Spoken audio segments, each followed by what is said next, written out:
what keeps me going and the fuel, what fills my bucket, is when I get to hear about what my company has done to help other people with their lives.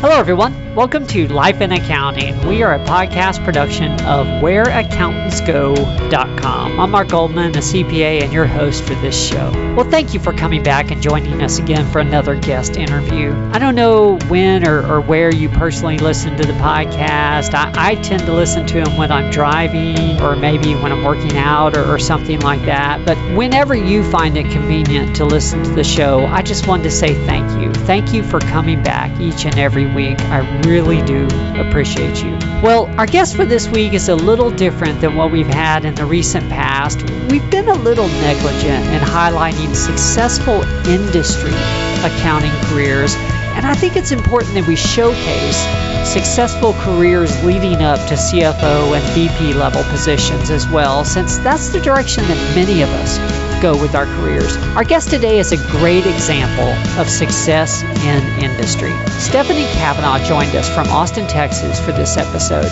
As you're going to hear, although Stefanie started her career in public and that launched her into a CFO role for a small organization only after about 5 years in audit, that experience led to her being able to progress into positions at that level with billion-dollar organizations. And yes, that's billion with a B.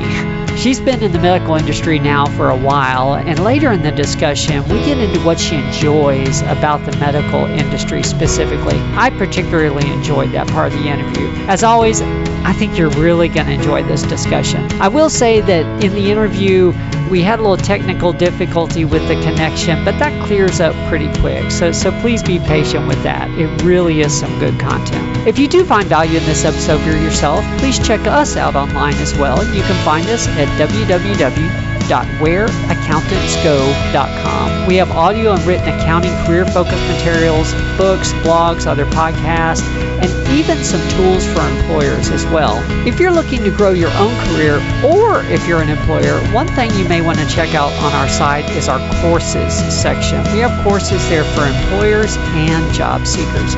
We have courses on hiring, courses on advertising accounting positions, and then several job seeker courses as well. You can find that at whereaccountantsgo.com by clicking on the courses item on the top of the menu.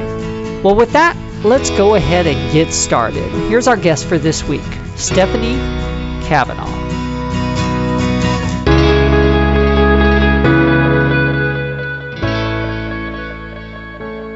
Well, hello, Stefanie. Welcome to the show. Good morning, Mark. It's a pleasure to be here. Wonderful. Well, thank you again for doing it. Well, for the audience, we have Stefanie Cavanaugh in the Austin, Texas area on the show with us today. And I have put out a call, so to speak, to some of our former guests for a few individuals in senior management roles in industry, because we've been a little light in that area recently. And I think it's important for us to highlight how you can move up to CFO or VP of Finance if that's something that you're working towards, particularly for our listeners that are earlier on in their career. And from that request, Stefanie was referred to us, and I thought she would make a great guest for that purpose on our show. Stefanie is currently the CFO for a medical organization in Austin, but she's going to share her full career story with us, going back to the early days, so we can get a better perspective on the milestones that got her to where she is today. Stefanie, I definitely do want to get into your role now, but first I'd like to walk the audience through your full career so that we can get an idea of the progression and those key points. What initially led you to think about accounting as a possible career choice in the first place? So somewhere in middle school, don't remember exactly, we had, one of those career fair projects where you take a look at all different types of careers. And I had read something back then about, at least at the time, which was a long time ago, that accounting was a really good field for women. They were starting to make inroads and, being able to, have career progression and, all of those sorts of things. So for me, that was the seed. That was the start of, that could be interesting. And of course, I was good at math. And so from there, my high school years, I started doing some volunteer bookkeeping and, ran across a couple of CPA mentors through some of those activities and through family, and really paid attention to them and what they were doing. And probably the combination of those things, at that point I was hooked. So, it was head down at that point, working hard to get the grades to scholarship into some sort of, good college accounting program, and, was successful at, being admitted to UT Austin. And, of course, they had a really great reputation back then and still do for their accounting program. And, of course, then being at a major university like that led to public accounting. When I first started, I had no idea what public accounting was. No one in my family had really done any of that or been an accountant. So I was learning it all as I went and, following the lead of advisors and friends and colleagues along the way. But I would say the seed was all the way back in middle school, and the original research that said it's a good place for women. They have good opportunities. Wow. I hear high school a lot. I don't remember the last time I heard middle school. That's interesting. It does reach back a little bit, yes. Wow.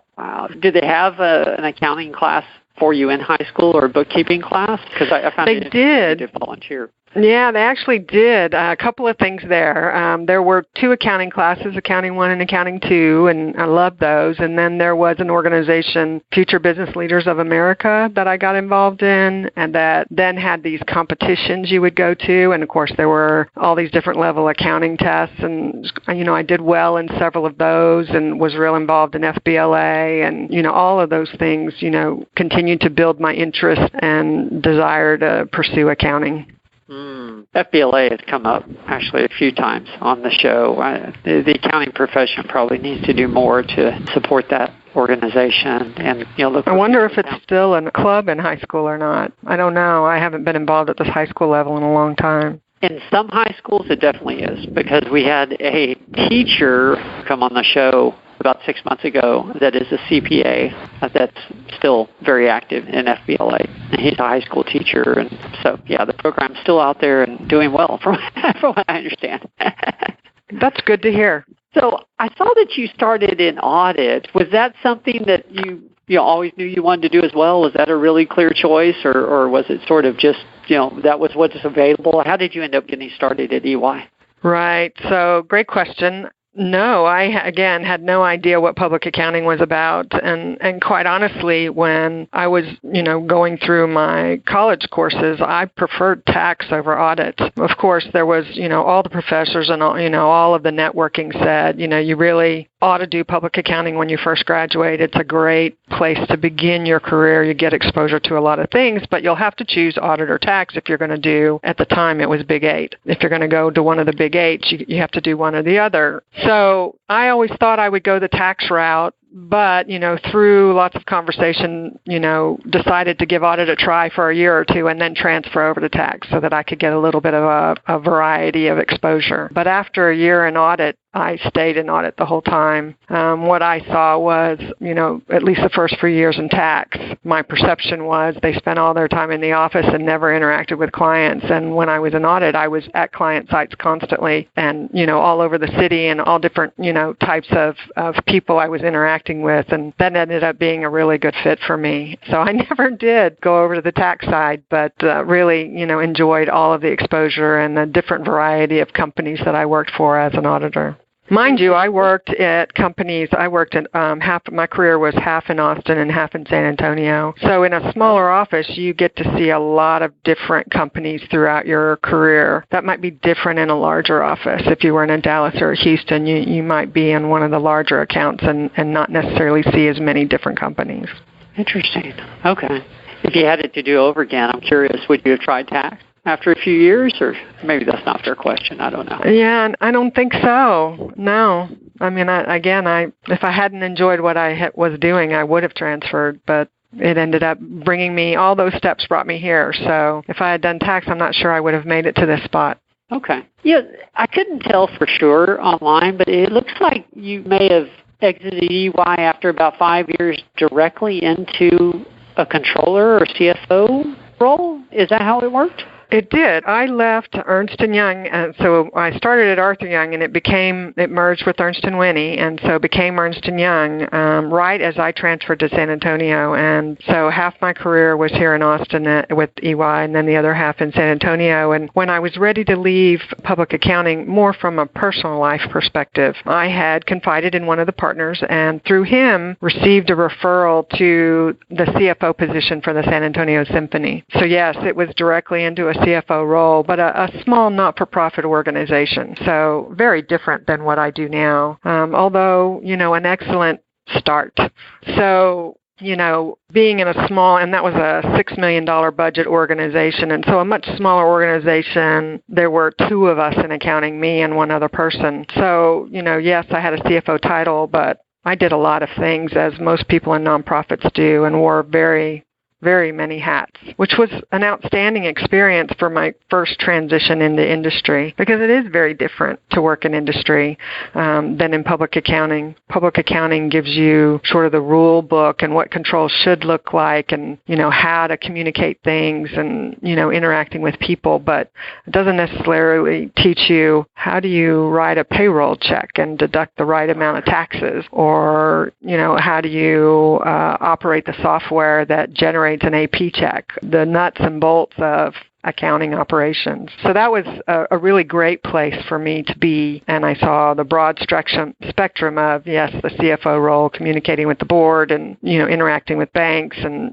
figuring out where the capital is going to come from, as well as making sure everybody got paid on payday. Okay. So it was a great experience and quite fun to be in a music organization. I had no music background at all. Couldn't read a note, never played an instrument, but just did have sort of a passion for supporting nonprofit entities in our city and what was good for the city. And so that worked well for me and why it was appealing. And then I was in my late 20s-ish, and because it was a performing organization, I could get tickets to anything in town. It was quite lovely.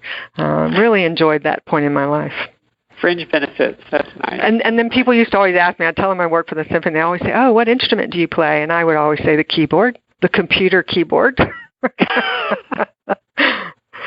That's beautiful. That's beautiful. Well, thank you for talking about sort of the differences, because I was curious, going directly from audit to a CFO position, where the gaps might be and what you found yourself having to get up to speed on. I didn't know if possibly you were in charge of HR as well, and sometimes they lump that in there. So I was actually in that organization. If it wasn't putting the show on the stage, which we would refer to as operations, it wasn't selling a ticket or getting a donation, it was under my purview. So yes, HR, IT, finance, accounting, reception. I mean, as mundane as, who's going to cover the desk while the receptionist is at lunch, kind of office administration, risk, all of insurance.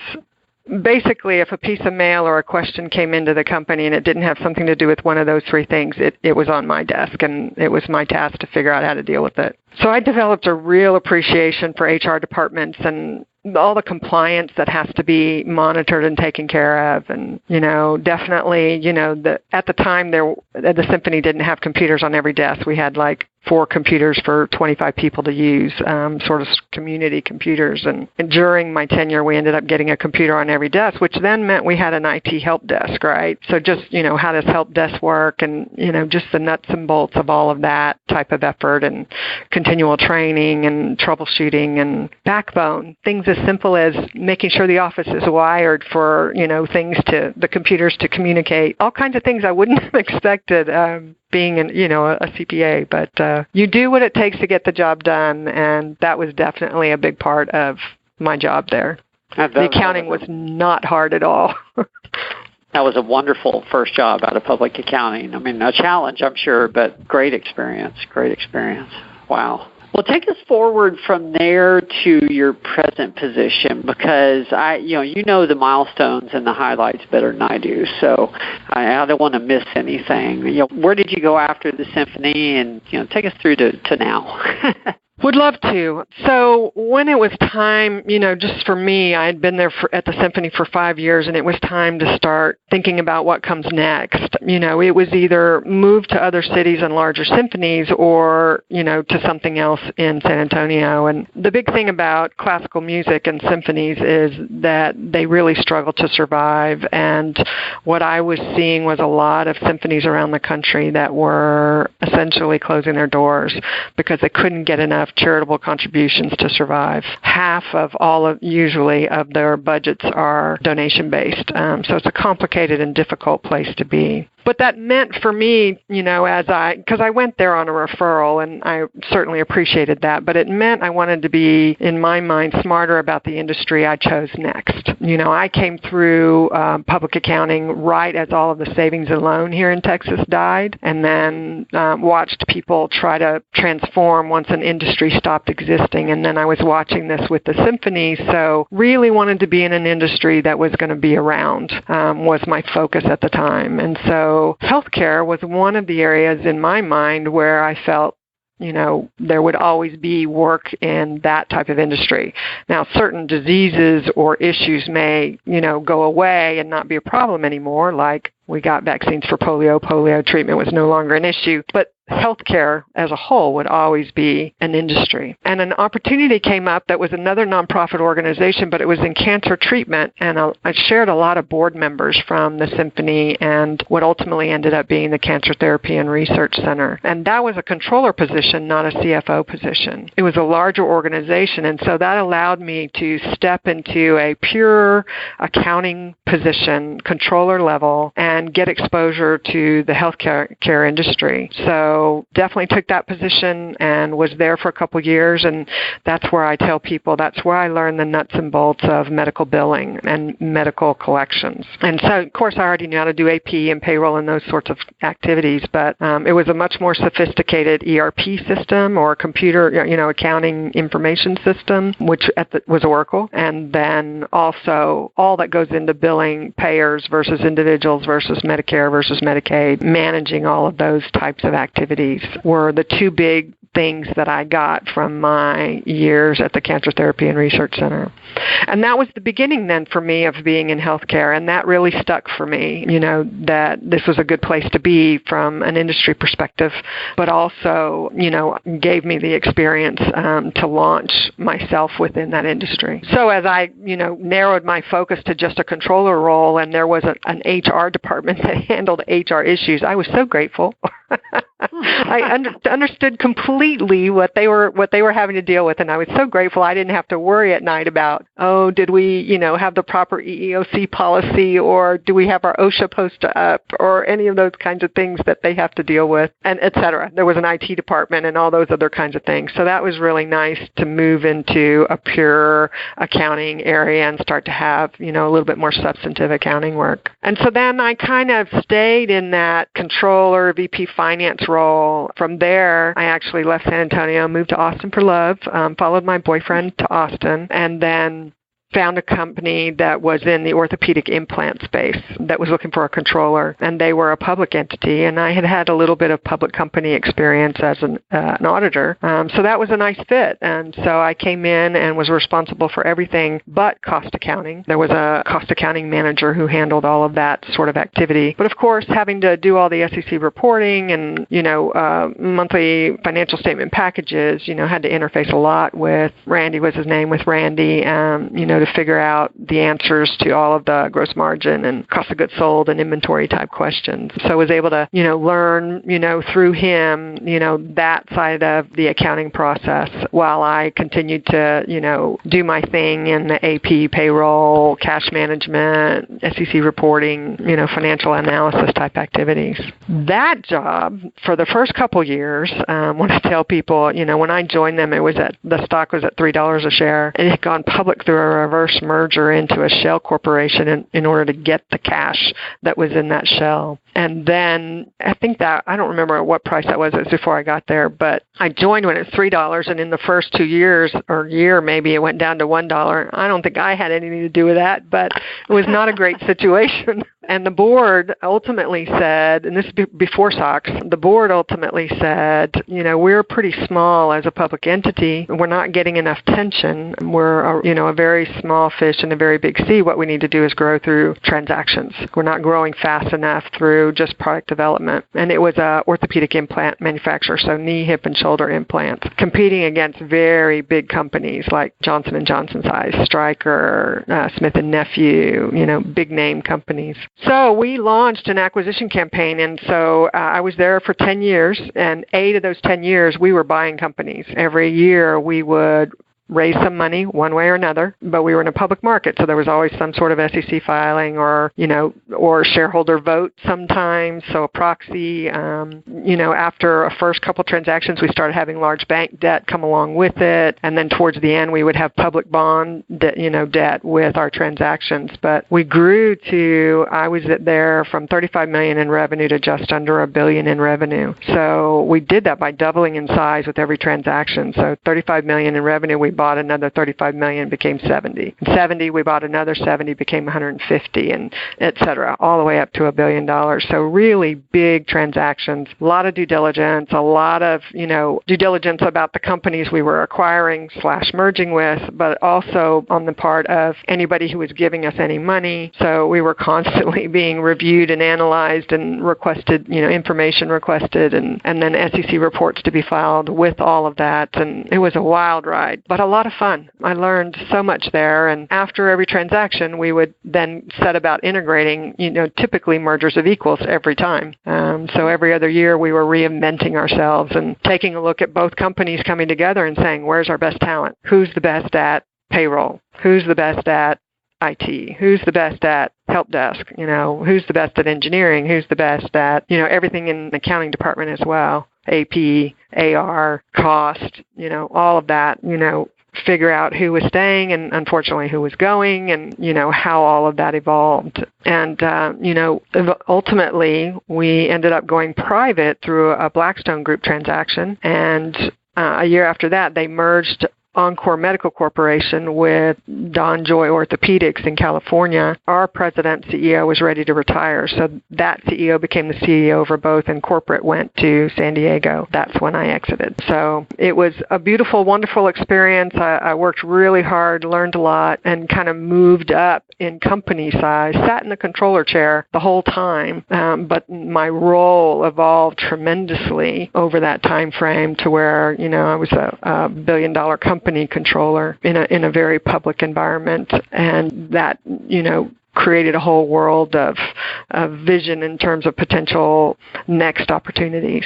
So I exited at that point. I think next came a year with a mammography radiology company. It was very, very small and private, located here in Austin. I wanted to stay in Austin. And what it was doing was transforming. It was acquiring what we called analog mammography clinics, mammography-focused radiology clinics, and immediately turning them into a digital environment. So it was right at that time when radiology was transitioning from the screen, the films you would see on the doctor movies, with the white behind it and put the film up there, getting rid of that and going to, a lot of IT computer equipment where you take the pictures digitally and then read them on your computer. And small mammography centers, didn't really have the resources to invest in that big capital transition. And so we were acquiring those entities, converting them to digital, and then consolidating them around the country. So that was great fun. And of course, all of my acquisition experience is why I transitioned well. That was to a CFO role. And unfortunately, after a year, they moved their headquarters to Dallas, and I did not want to go to Dallas. So left there, but again, did a lot of did several transactions in that year and worked on the consolidation, was responsible for IT. So a big part of that digital transformation was underneath my purview. But I had an IT director who did a lot of that work, and he was really great. Let's see, where did I go from there? I went to, I think Hardin Healthcare is next, which was senior services. So much larger organization based here in Austin, was private, about $750 million in revenue. And what they provided was assisted living, skilled nursing facilities, home health, and then something called personal attendant care, which was new to me. But essentially it was for the elderly. It would be, someone who's homebound and couldn't go grocery shopping. You would hire a personal attendant to help them go get groceries once a week, for example. Or someone to come in, every other day and prepare several meals and then have those available because the person couldn't cook for themselves anymore. And essentially the state was willing to pay for that in order to keep that person out of a 24/7 skilled nursing facility, because that was very costly. It was cheaper to pay someone to come into their house 2 or 3, 4 times a week than have 24/7 nursing care, when all they really needed was someone to make sure they take a shower or brought them groceries. Simple tasks. So this business, Girling was the subsidiary company name, had built this large company in Texas where we reached all over.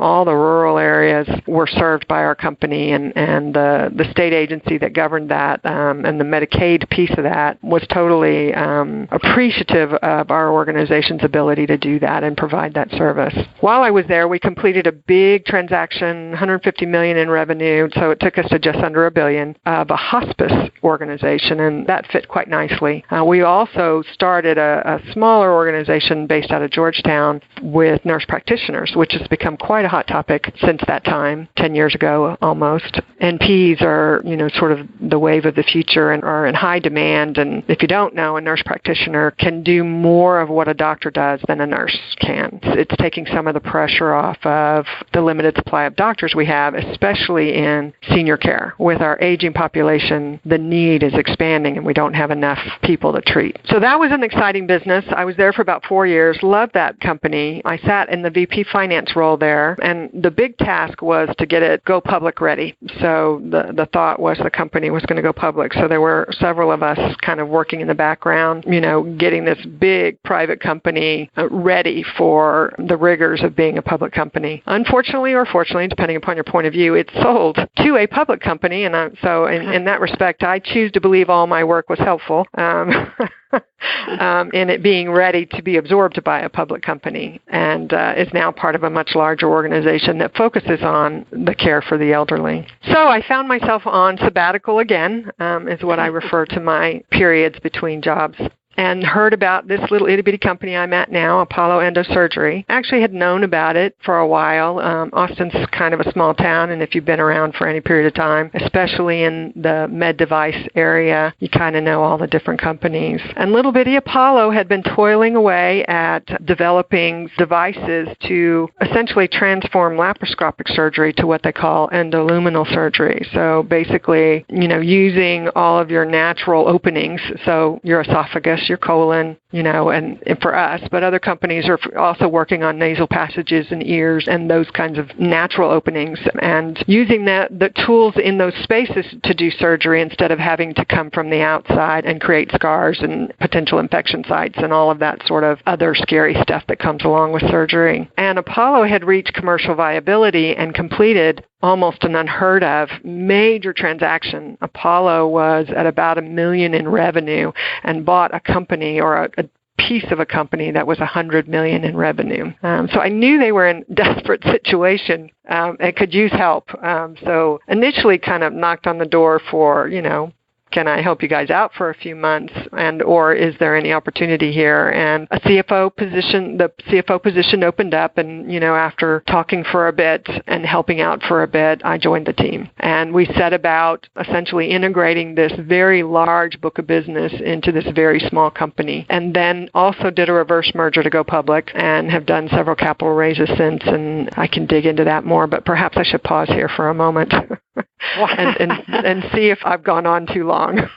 No, great. Thank you. You've given us a lot of detail, and I really do appreciate that. I was hoping to go through all the different steps, so thank you. Something that occurred to me as you were talking, I understand why you got into medical, the dependability of the industry. You've been doing it a long time now, though. I'm curious at this point what you enjoy about it, because you've been entrenched in the medical industry and accounting for a long time, and you've seen a lot. What keeps you coming to work every day? What do you enjoy about it? Well, what healthcare has done for me and what I like when I get the chance is when I get out to, one of our conferences that our salespeople go to, or when they have people come in the office, customers who have had success stories. It really, we accountants spend a lot of time at our desks looking at spreadsheets, right? And analyzing numbers and recalculating things and trying to make, give useful advice to, our coworkers in other departments or, our managements above us or our board or our owners or whatever it might be. And we spend a lot of time doing that. And that's good. And I'm good at it, and that does bring me joy. But what keeps me going and the fuel, what fills my bucket is when I get to hear about what my company has done to help other people with their lives. So back in the orthopedic space, when I would hear stories or a customer would come through perhaps about, how they were, Olympic level runners and their knee blew out, and this new type of knee that we've created that's a little bit different than everybody else's has really made the difference in them being able to get back out and run, not just walk, but get back to what they were doing. Things like that. Here we deal a lot with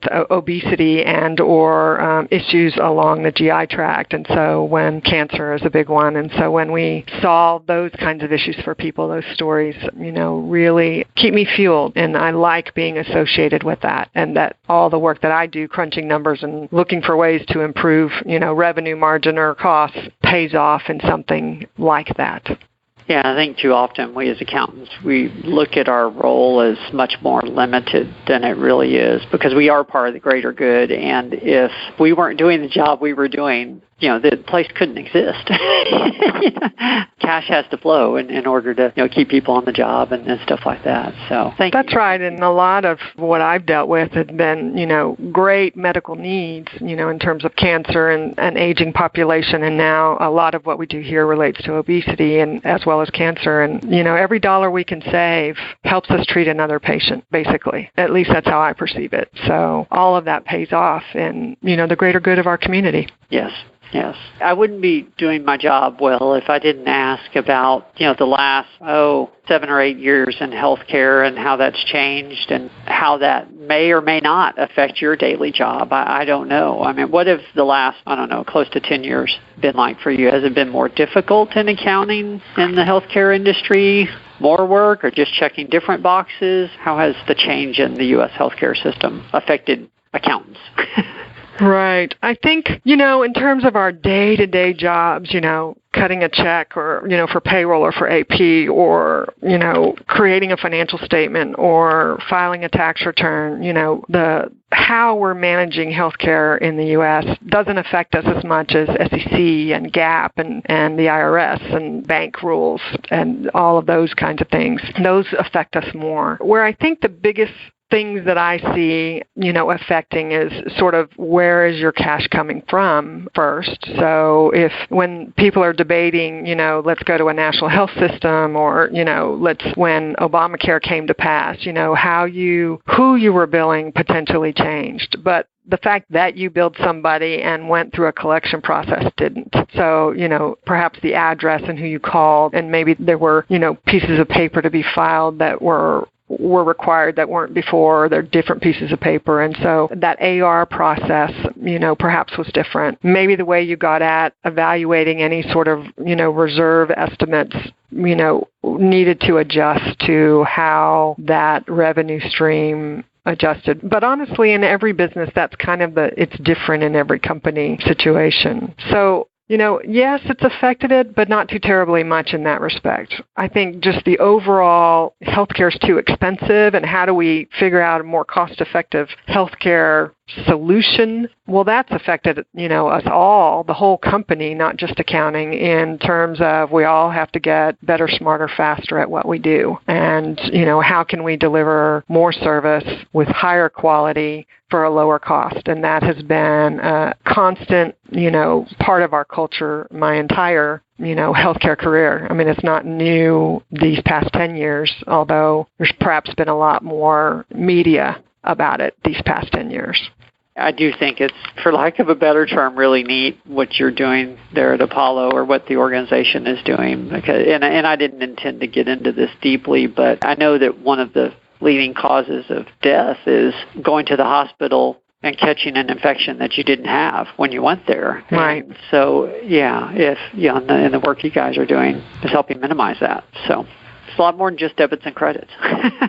It certainly is, and it's exciting to be here, in particular at Apollo. It's exciting to be a part of and watch this device that we developed gaining traction, and it is. Gastroenterologists are really starting to embrace it and understand how to use it, and starting to expand their thoughts about how to use it in ever-increasing ways, and it's something to watch. It really is. It's great to be a part of. It's important work. Well, I told you I was going to be respectful of your time, and I have 3 questions I end every podcast with. I want to make sure I leave time for those. Last question before that, though, because I'm curious, with your career, if you could go back in time and give your younger self just one piece of advice based on what you know now, what do you think that might be? Oh, my. I'm not sure what that would be today. Every decade there's a new answer to that. So I guess, here, where I am right now, we are not cash flow positive in our organization. And so we still are, raising capital for our organization. And so I would tell myself, go back and spend more time understanding all that capital formation, literature you were studying back when you were getting that dual degree in accounting and finance. I definitely, got the cash is king, knowledge just from my work experience back in the symphony days. So, I get that, but where you get capital from changes from a nonprofit organization to a public medical device company, and, sure wish I had paid closer attention. That being said, I'm learning it now. That's sort of the key to anybody's success, I think, is continual learning and always keeping your network and lines of communication open and looking for advice from others who have, followed the path before you. So, I guess that's what I'd say today. And I guess that in there, it changes all the time. Sure, no, that's a good answer. Thank you. It's much more in-depth than we get a lot of times on that question, so thank you. Well, I do end every podcast with the same 3 questions, and so I probably should get to those. First one's usually the easiest. From a career perspective, what's been your proudest moment? Well, we talked about how I've worked for several companies that have been sold or were high M&A and then, ended up having sabbaticals and moving on to other opportunities. And, I would say when I look back on that, my proudest moment was the first time that happened to me. And here's why. It's a little bit of a twist. I was a controller there, as I mentioned, but I had several managers reporting to me, and we all were essentially let go as everything moved to San Diego. And what I was thrilled about was, after our period of looking for our next opportunity, all of my managers found controller jobs. And I just felt really good about the fact that all of them were able to move up to the next level based upon the experience that they received while they were there. One of the things phrases I carry around about leadership is leadership's about 3 things: getting better first, helping others second, and then getting better at helping others get better third. And I felt like I really did a good job of helping others get better because they were all able to land jobs one level above where they were. Proudest moment. Wow, that is an important skill as a manager, to develop others. Thank you.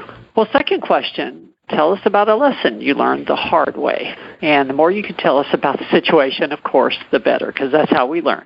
Right. So I'm going to be pretty open here. I was a new CFO at one of my companies in the past, and I found out that my CEO was borrowing money from the company. When I inquired of my CEO about it, I was told that it had been approved by the chairman of the board, the private equity firm that invested in us, but it was all very confidential, and he had worked out a plan to repay the loans. And being new and, learning my CEO, I accepted that story without verifying it for several months.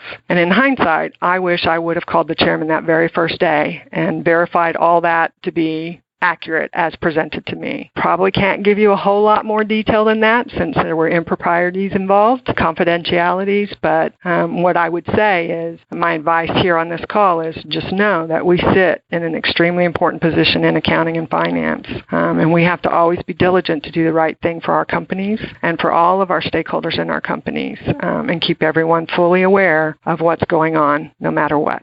Well, thank you for sharing that. That is an important lesson to learn, and we want to believe the best about people, but that's not always the case. Thank you. Well, last question, and then we'll go ahead and close it down. What is the best piece of advice that you have ever received? Okay, well, gosh, there have been so many things I've learned. And again, that's another one where, every decade it's another, it's a different one. That's the wise man once said. I've tried to share a bunch of things on this call, but I guess what I would leave you with is a couple of phrases that I keep close and I look at pretty regularly. And one is, you are the average of the 5 people you spend the most time with. And so guard that time and pick those people well and evaluate that regularly, because I think that's true. And then the second one that I remind myself regularly is, what you permit, you promote.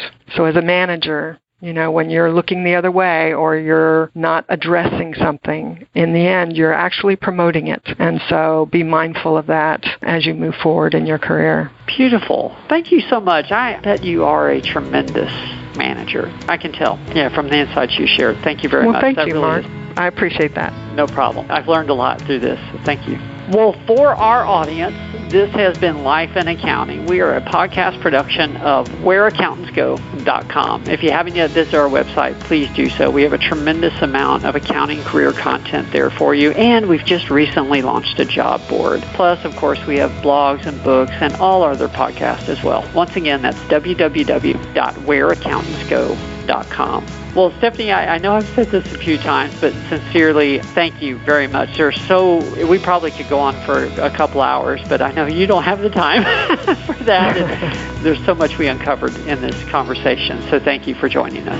It's been an honor and a privilege, Mark. I appreciate your inviting me, and I hope it's useful to someone out there. Well, thank you to the audience as well. We will see everyone next week.